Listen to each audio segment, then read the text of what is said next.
Motorola তো একের পর এক নতুন নতুন চমকে সব দুর্দান্ত ফোন লঞ্চ করে যাচ্ছে এবং Motorola লঞ্চ করে দিল Moto G85। এই ফোনটিতে অনেকটাই কম দামে দেওয়া হয়েছে অস্থির ডিজাইন, কারণ এই ফোনটির ব্যাক সাইডে দেওয়া হয়েছে ভেগান লেদার, ফ্রন্টে থাকছে একটি মিডল কনসোল কার্ভ ডিসপ্লে, আর ফোনটিতে মিড বাজেটেই থাকছে বেস্ট একটি গেমিং চিপসেট, সাথে থাকছে ফ্ল্যাগশিপ ক্যামেরা সেন্সর। এরকম সব দুর্দান্ত ফিচার দিয়ে ফোনটির দাম অনেকটাই কম রেখেছে Motorola। আজকের এই ভিডিওতে এই ফোনটি নিয়ে ফুল ডিটেল জানাবো, সাথে জানাবো ফোনটি কবে দেশের মার্কেটে পাওয়া যাবে এবং কত দামে পাওয়া যাবে। চলুন তাহলে আর কথা না বাড়িয়ে সরাসরি চলে যাই মূল ভিডিওতে। তবে মূল ভিডিওতে যাওয়ার আগে আপনাকে বলবো ভিডিওতে একটি লাইক দিয়ে চ্যানেলটি সাবস্ক্রাইব করে আমাদের সাথে থাকুন। প্রথমে এই ফোনটির লুক ও ডিজাইন নিয়ে কথা বলবো।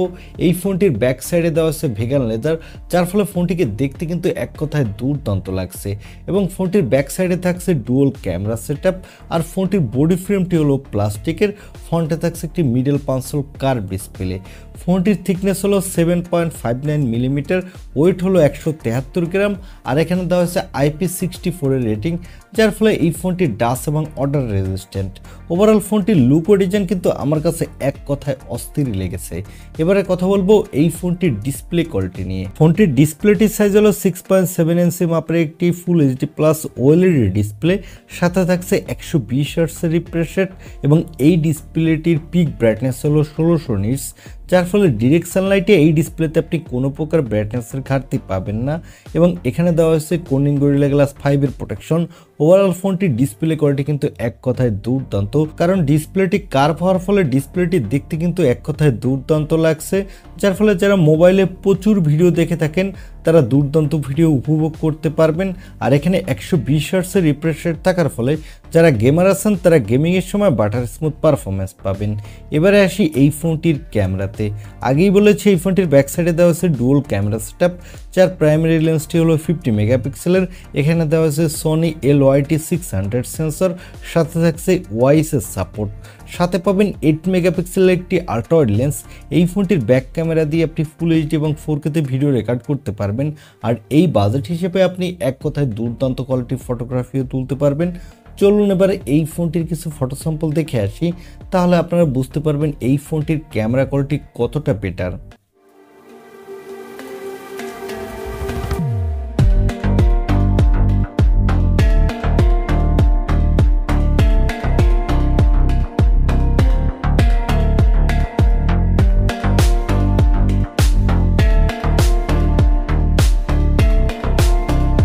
এই ফোনটির ফটো স্যাম্পল দেখে আমার কাছে মনে হয়েছে এই ফোনটির ক্যামেরা কোয়ালিটি বাজেট হিসেবে এক কথায় দুর্দান্ত।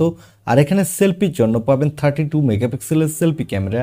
এই ক্যামেরাটি দিয়ে আপনি ফুল এইচডি ভিডিও রেকর্ড করতে পারবেন, আর এখানে আপনি দুর্দান্ত কোয়ালিটির সেলফি তুলতে পারবেন। এবারে আসি এই ফোনটির অন্যতম হাইলাইটেড অপশন অর্থাৎ এর পারফরমেন্সে। এই ফোনটিতে পারফরমেন্সের জন্য পাবেন স্ন্যাপড্রাগনের নতুন একটি চিপসেট, স্ন্যাপড্রাগনের 6S Gen 3 চিপসেট। এই চিপসেটটি কিন্তু মোটামুটি পাওয়ারফুল একটা চিপসেট। এই বাজেট হিসেবে এই চিপসেটটি দিয়ে কিন্তু আপনি ভালো গেমিং করতে পারবেন। এখানে পাবজি ফ্রি ফায়ারের মতো গেমগুলো আপনি ভালো স্মুথলি খেলতে পারবেন, কারণ এর AnTuTu স্কোর হলো 5 লাখের উপরে। ফোনটিতে আউট অফ দ্য বক্স থাকছে অ্যান্ড্রয়েড 14, সাথে থাকবে মোটো UI। এখানে আপনি 2 বছরের অ্যান্ড্রয়েড আপডেট পাবেন, সাথে 3 বছরের সিকিউরিটি আপডেট পাবেন। আর এখানে সিকিউরিটির জন্য থাকছে ইন ডিসপ্লে ফিঙ্গারপ্রিন্ট সেন্সর। এই সেন্সরটি কিন্তু ভালোই ফাস্ট, এবং ব্যাটারির জন্য থাকছে 5000 mAh এর একটি ব্যাটারি, সাথে থাকছে 30 ওয়াটের একটি ফাস্ট চার্জার। এই ফোনটি মার্কেটে আপনি 3টি র্যাম ভেরিয়েন্টে পাবেন এবং 3টি কালার ভেরিয়েন্টে পাবেন। আর এখানে দেওয়া হয়েছে LPDDR4X র্যাম, সাথে থাকছে UFS 2.2 স্টোরেজ। তবে আমার কাছে মনে হয়েছে এখানে মিনিমাম UFS 3.0 বা 3.1 বা 2 স্টোরেজ দেওয়া উচিত ছিল, তাহলে ফোনটির রোম স্পিড কিন্তু আরেকটু বেটার হতো। এবারে আসি এই ফোনটির প্রাইসে। এই ফোনটি অলরেডি চায়নার মার্কেটে লঞ্চ হয়ে গেছে, তবে চায়নার মার্কেটে অন্য নামে লঞ্চ হয়েছে। চায়নার মার্কেটে লঞ্চ হয়েছে মোটো S50 নিউ, তবে এটি রিব্র্যান্ডেড হয়ে ইন্ডিয়ান মার্কেটে 10 তারিখেই লঞ্চ হতে যাচ্ছে। নাম হবে মোটো G85। ইন্ডিয়ান মার্কেটে এই ফোনটির দাম হবে 20,000 রুপির নিচে, 17 বা 18,000 রুপির মধ্যেই পাওয়া যাবে ইন্ডিয়ান মার্কেটে। তবে বাংলাদেশে এই ফোনটি অফিসিয়ালভাবে পাওয়া যাবে না, বাংলাদেশে আপনাকে কিনতে হলে আনঅফিসিয়ালভাবেই কিনতে হবে। বাংলাদেশে এই ফোনটির বেস ভেরিয়েন্টটির দাম হবে 27 থেকে 28,000 টাকার মধ্যে।